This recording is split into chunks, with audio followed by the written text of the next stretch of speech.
پیدائش کی کتاب اس کا 32واں باب 22 آیت سے لے کر 32 آیت تک پڑھیں گے۔ کلام مقدس میں یوں مرقوم ہے، فنیل میں یعقوب کشتی لڑتا ہے۔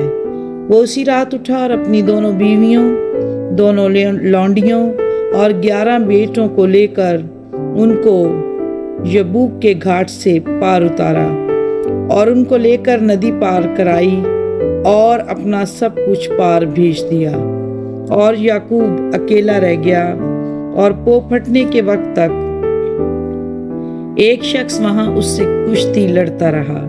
جب اس نے دیکھا کہ اس پر غالب نہیں ہوتا تو اس کی ران کو اندر کی طرف سے چھوا اور یعقوب کی ران کی نس اس کے ساتھ کشتی کرنے میں چڑھ گئی، اور وہ اس سے کہا کہ مجھے جانے دے کیونکہ وہ پھٹ چلی۔ یعقوب نے کہا، جب تک تو مجھے برکت نہ دے میں تجھے جانے نہیں دوں گا۔ تب اس نے اس سے پوچھا کہ تیرا کیا نام ہے؟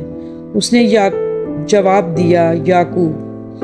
اس نے کہا، تیرا نام آگے کو یعقوب نہیں بلکہ اسرائیل ہوگا، کیونکہ تو نے خدا اور آدمیوں کے ساتھ زور آزمائی کی اور غالب ہوا۔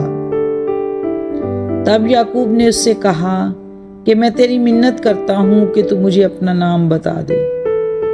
اس نے کہا، تو میرا نام پوچھتا ہے؟ اور اس نے اسے وہاں برکت دی، اور یعقوب نے اس جگہ کا نام فنیل رکھا اور کہا کہ میں نے خدا کو روبرو دیکھا تو بھی میری جان بچی رہی۔ اور جب وہ فنیل سے گزر رہا تھا تو آفتاب طلوع ہوا اور وہ اپنی ران سے لنگڑاتا تھا۔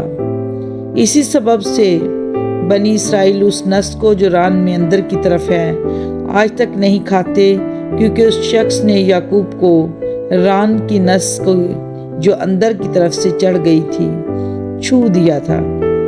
کلام مقدس کے پڑھے، سنے، سمجھے اور عمل کیے جانے پر خداوند کی خاص برکت ہو۔ خدا کا شکر ہو، آمین۔